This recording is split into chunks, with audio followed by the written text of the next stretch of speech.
Hey guys, costing पोल results में आपका स्वागत है। मैं आपको अपने YouTube चैनल का एक प्लेलिस्ट दिखा रहा हूं।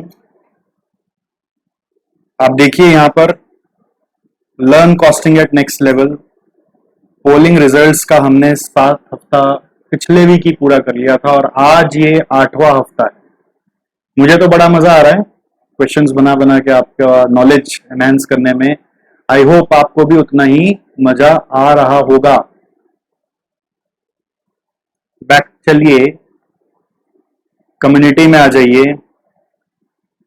आज हम लोग 40 नंबर से बात करेंगे। 40 नंबर, क्वेश्चन नंबर 40 से शुरुआत करते हैं गोल्डन स्टेटमेंट से। जो मैं नॉर्मली आपको क्लासेस में गोल्डन स्टेटमेंट देते रहता हूं ना, अभी उसी को थोड़ा कैप्चर करके आपके सामने पहुंचा रहा हूं इस फॉर्मेट में। ठीक है, वीकली 1-2 आते रहेगा, आप उसका मजा लेते रहिएगा और दूसरों से शेयर भी करिएगा और इसका अर्थात भी बताइएगा, यानी मीनिंग भी बताइएगा। हमेशा जिंदगी में कोई ऐसे लोग आपके साथ होने चाहिए जो आपको, आपने अभी तक जो समझा है उसको रिक्लैरिफाई करें, आपको ठीक से समझा दें। इसलिए ये कोट बनाया, you must always have a person who helps you to understand your understanding. Alright, ये सारे कोट नहीं है, एक्चुअली अनुभव है। मेरे भी हैं ऐसे लोग, आपके भी ऐसे लोग होने चाहिए जो आपको रिक्लैरिफाई करके देंगे। खोजिए जल्दी अगर नहीं है तो। क्वेश्चन नंबर 40 में आ जाइए। So remember, audience vote is not always correct. Check answers always in our this Sunday video. अगर आप ये वीडियो देख रहे हैं तो जरूर अपने दोस्तों को बताएं भाई, खाली आंसर देने से नहीं होगा, आपको आंसर सही है कि गलत वो भी चेक करना पड़ेगा। और ऑडियंस का पोल हमेशा सही नहीं होता है। सारा खेल कंसेप्चुअल क्लैरिटी का है। सो सवाल है, performance measure and indicators are same. तो इसका जवाब जनता ने दिया है फॉल्स। कुछ लोग ने ट्रू भी कहा है। अगर इसको एक एंगल से देखें, परफॉर्मेंस मेजर एंड इंडिकेटर देखने में दो अलग अलग चीजें।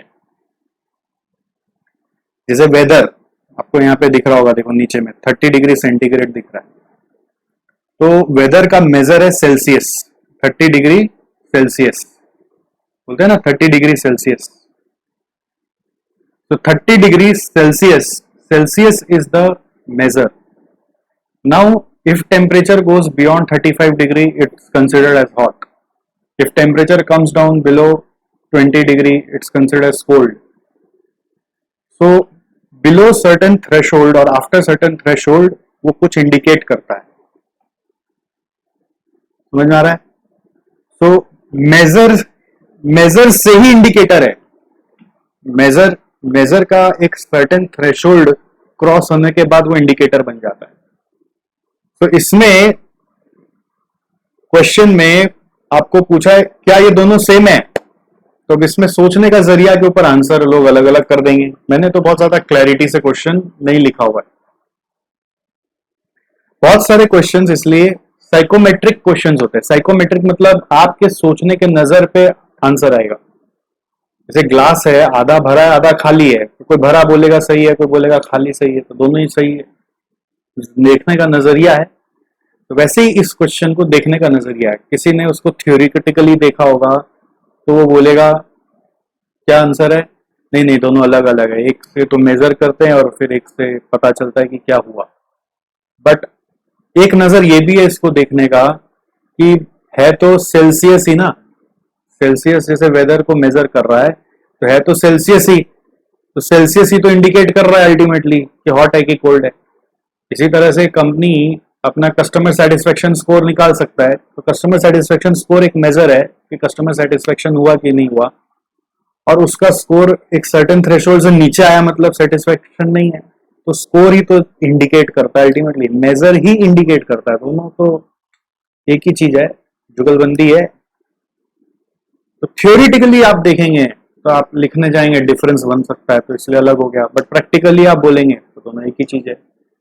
मेरे से पूछेंगे तो दोनों एक ही लगता है मेरे को, ट्रू सही लगता है, बट फॉल्स बोलने वाले का पर्सपेक्टिव साइकोमेट्रिक जो अंदर में चल रहा है वो मैंने आपको बताया। तो इसका सही आंसर मेरे नज़र में ट्रू है, बट अगर आप बहुत ज़्यादा पिन पॉइंट थ्योरेटिकली चलोगे तो फॉल्स भी सही है।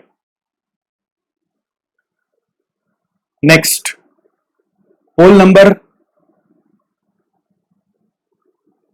41,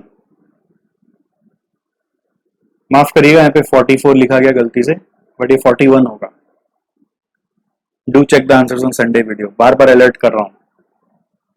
the performance measures achieve the objectives of the organization, true और फॉल्स। अगेन ये भी एक साइकोमेट्रिक क्वेश्चन, देखने वाला कैसे इसको देख रहा होगा। दो नजर निकल के आता है। हम लोग पढ़ते हैं एक ऑब्जेक्टिव होता है ऑर्गेनाइजेशन का, ऑब्जेक्टिव के लाइंस पर बनता है उस ऑर्गेनाइजेशन के क्रिटिकल सक्सेस फैक्टर्स जो ऑर्गेनाइजेशन का ऑब्जेक्टिव को अचीव कराता है।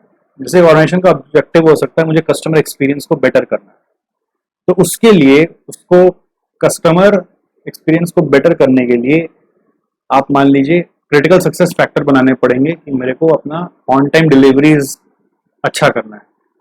तो ये क्रिटिकल सक्सेस फैक्टर हुआ। Critical success factor on time deliveries अच्छा हो रहा है कि नहीं हो रहा है, उसके लिए बनता है परफॉर्मेंस मेजर, जैसे कि number of deliveries done on time, ये परफॉर्मेंस मेजर हुआ। या number of deliveries delayed more than the scheduled time, अगर 2 दिन में डिलीवरी करने का प्रॉमिस है तो number of deliveries done after 2 days, तो ये परफॉर्मेंस मेजर हुआ। तो वो सर्टेन थ्रेशोल्ड के बाद कुछ इंडिकेट करेगा। तो ऐसे परफॉर्मेंस मेजर जो होता है वो आपका सीएसएफ को अचीव कराता है, और जो सीएसएफ होता है वो ऑब्जेक्टिव को अचीव कराता है। तो एक तरह से तो ये बोल ही सकते हैं कि परफॉर्मेंस मेजर ही ऑब्जेक्टिव अचीव करा रहा है, क्योंकि वो सीएसएफ में जा रहा है तो सीएसएफ ऑब्जेक्टिव में जा रहा है। बट कुछ वैसे होता है ना स्कूल ऑफ थॉट के लोग जो बोलते हैं नहीं नहीं पिन पॉइंट, मैं जैसे लॉ इंटरप्रेट करूंगा वैसे लॉ इंटरप्रेट करके इसका भी आंसर बोलूंगा कि परफॉर्मेंस मेजर तो सीएसएफ अचीव कराता है और सीएसएफ ऑब्जेक्टिव अचीव कराता है। ठीक है, तो उस कैटेगरी के लोगों ने बोला कि परफॉर्मेंस मेजर ऑब्जेक्टिव अचीव नहीं कराता है। बट कुछ लोग जब बोलते हैं जो कंसेप्चुअली चीजों को देखते हैं, तो बात तो सही है, अगर ये सीएसएफ को अचीव करा रहा है, सीएसएफ ऑब्जेक्टिव को अचीव करा रहा है, तो परफॉर्मेंस मेजर ऑब्जेक्टिव अचीव ही करा रहा है। एक तरह से बात तो सही है, समझ में आ रहा है। ए बी के पास जा रहा है, बी सी के पास जा रहा है, तो एक तरह से ए सी के पास जा ही रहा है इनडायरेक्टली। तो अगेन ये साइकोमेट्रिक क्वेश्चन था, इंटरेस्टिंग है, जिसमें दोनों का नजरिया सही है। जैसे हमारे इंस्टीट्यूट में तो आर या पार वाला खेल है, वैसे तो इंस्टीट्यूट का क्वेश्चन नहीं है, तो मैंने ऐसे क्वेश्चन बनाया कि आपका नजर किस तरह से चल रहा है। ठीक है, तो ये साइकोमेट्रिक क्वेश्चंस है जिसमें आपका सोच को पकड़ा जा रहा है, कितने लोग इधर थे कितने लोग उधर थे, किसने कैसे सोचा, मैं उस सोच को आपके सामने रख रहा हूँ। साइकोमेट्रिक क्वेश्चन में सीआईएमए का जो एग्जाम्स होता है ना, वो साइकोमेट्रिक क्वेश्चन सेट करता है और उसमें दोनों का मार्क्स होता है। मतलब किसी ने ये सोचा तो उसको ये मार्क्स देना है, किसी ने ये सोचा तो उसको ये मार्क्स देना है, ऐसा होता है। ठीक है, हालांकि हमारा सीए का एग्जाम वैसा नहीं है, तो इसका परफेक्ट आंसर कुछ भी नहीं है, ट्रू भी सही है फॉल्स भी सही है, डिपेंड करता है आप कैसे सोच रहे थे। Next, today's costing poll number 42, performance management and performance analysis are one and same. ठीक है, मैनेजमेंट एक्चुअली ब्रॉडर कॉन्सेप्ट है, उसके अंदर एनालिसिस आता है, तो दोनों वन एंड सेम नहीं है। वन एंड सेम मतलब थोड़ा अलग मीनिंग हो गया, एकदम वन एंड सेम माने एकदम सेम टू सेम। ठीक है, तो वन एंड सेम नहीं है, मैनेजमेंट ऊंचा है, एनालिसिस उसका पार्ट है। परफॉर्मेंस मैनेजमेंट में पूरा ऑर्गेनाइजेशन के लिए परफॉर्मेंस मैनेजमेंट सिस्टम सेटअप किया जाता है, कंटिन्यूसली इवेल्युएट किया जाता है, उसमें सीएसएफ डिफाइन किया जाता है, केपीआई डिफाइन किया जाता है, और एनालिसिस में जो डिफाइन किया हुआ है वो अचीव हुआ कि नहीं हुआ, खाली वो चेक किया जाता है। ठीक है, management is a broader concept, तो इसका आंसर फॉल्स ज्यादा सूट कर रहा है। And of course yes, belated happy CA day to you, humbled to be addressed as CA Satish Jalan. Next, poll number 43. You can learn costing in real sense if you are participating in our polls. Because हो सकता है ना आप गलत ही तो देंगे, फिर answer सुनेंगे तो आपका लर्निंग तो एनहांस होगा ही ना कुछ। ऐसा मत सोचिए हर चीज एग्जाम में आ रहा है तो पढ़ेंगे, ऐसे थोड़ी ना चलता है। एग्जाम के लिए तैयार हो जाएंगे, फिर जब अचानक से वर्ल्ड में उतरेंगे तो बोला बाप रे बाप कुछ ही नहीं आता है। A company targeted that its debtor age should be less than 35 days. To its surprise, it turned out that in actual its debtor age was more than 40 days. Debtor age ज़्यादा हो जाना नेगेटिव माना जाता है. What can you conclude? It achieved its target or it did not achieve its target? इसका answer it did not achieve its target. Target होता तो 35 से कम रहता, 40 हो गया ना, it could not achieve its target. जब आंसर करो थोड़ा सा पढ़ के करो, सोच के करो, खट से बटन दबा देने से नहीं होगा. तो इसका जनता का जो जवाब है वो सही है. ठीक है, it did not achieve it's target. Question अच्छा लगे तो लाइक बटन दबाना भूलना नहीं. ये ऐसे ही मैंने एक मोटिवेशनल पोस्ट दिया था, आप इसको भी जरूर पढ़िएगा कि लाइफ में 3P बहुत काम करता है, प्रैक्टिस, पेशेंस और परसिवरेंस. ओके, आगे बढ़ते हैं. या ये तो आपको पता ही है, CMA इंटर वालों आपके लिए बहुत ही अच्छा अपॉर्चुनिटी. अभी 7 सब्जेक्ट का फ्री मॉक टेस्ट है चैप्टर वाइज, और वो भी ऑनलाइन ऑटो इवेल्युएट हो रहा है. So wonderful thing, students are enjoying it very much. Next, poll number 44 में आ जाइए. Must participate to learn, vote and see results on Sunday videos. A company is aiming for 0 parts per million defects. मतलब 1 million में 0 defect आना चाहिए. In which perspective you can classify this objective. ये perspective किस objective में classify होता है? Financial है कि इंटरनल बिजनेस का पार्ट है कि कस्टमर है कि इनोवेशन है? ठीक है, इसमें 2 चीज बढ़ता है. देखिए 0 डिफेक्ट आता है ना तो कस्टमर सेटिस्फेक्शन बढ़ता है. तो अगर आप आउटकम के एंगल से सोचोगे तो आपका कस्टमर पर्सपेक्टिव है, और अगर आप ये सोच रहे हो कि 0 डिफेक्ट लाना है उसके लिए मुझे क्या क्या करना है, उसके एंगल से सोचोगे तो इंटरनल बिजनेस है. अगेन साइकोमेट्रिक क्वेश्चन, कौन कैसे सोच रहा है उसके हिसाब से सही जवाब होगा. फाइनेंशियल और इनोवेशन तो गलत ही है सोचना. इंटरनल बिजनेस या कस्टमर में से सही आंसर है. कौन सा सही है परफेक्टली नहीं बता सकते, तो डिपेंड कर आप कैसे सोच रहे हो. अगर आप कस्टमर सेटिस्फेक्शन के एंगल से सोच रहे हो तो आपको बोलना पड़ेगा 0 डिफेक्ट्स पर मिलियन पार्ट्स. और अगर आप इंटरनल बिजनेस में क्या क्या सुधारें उसके एंगल से सोच रहे हो तो वो आपका इंटरनल बिजनेस पर्सपेक्टिव होगा. तो ज्यादातर जनता ने इंटरनल बिजनेस सोचा है तो गलत नहीं सोचा है, सही सोचा है. चलेगा. नेक्स्ट आ जाइए 45, that's the last one. Today's costing poll number 45. To reduce working capital turnover ratio is actually यहाँ पे मुझे लिखना चाहिए था to increase working capital turnover ratio. हम लोग वर्किंग कैपिटल रेशियो को, टर्नओवर को कम क्यों करेंगे, बट फिर भी मान लो रिड्यूस लिखा हुआ है तो इसमें कौन सा पर्सपेक्टिव है. अब क्या होता है, वर्किंग कैपिटल लोगों को कनेक्ट करता है फाइनेंशियल सही है, बट अगेन अगर आप फाइनेंस एक आउटकम की तरह मेजर कर रहे हो कि मेरा फाइनेंशियल कैसा रहा, वर्किंग कैपिटल टर्नओवर उसके लिए देखना चाह रहे हो तो फाइनेंशियल पर्सपेक्टिव. बट अगर आप ये सोच रहे हो कि मैं उसके लिए क्या कुछ स्टेप्स लेने वाला हूँ अपने ऑर्गेनाइजेशन में जिससे कि वर्किंग कैपिटल टर्नओवर मेरा बेहतर हो जाए. अभी रिड्यूस तो बोलना सही नहीं है, बेहतर करना मतलब होता है working capital turnover higher is better. तो ये टेक्निकली क्वेश्चन में रिड्यूस नहीं होना चाहिए था, इंक्रीज होना चाहिए था. बट ठीक है, मेरे से मिस्टेक हो गया लिखने में. आई थिंक आप मुझे माफ कर देंगे इसके लिए. बाद में मैंने रियलाइज किया मैं एक्चुअली लिखना चाह रहा था इसमें to reduce working capital cycle. Working capital का जो साइकिल टाइम होता है ना वो लिखना चाह रहा था, वो टर्नओवर रेशियो लिखा गया. लिखना चाह रहा था to reduce working capital cycle. तो अगर आप वर्किंग कैपिटल साइकिल पढ़ेंगे तो रिड्यूस वर्ड मैच हो जाएगा, बट बाद में वो धुन में टर्नओवर रेशियो लिख दिया मैं.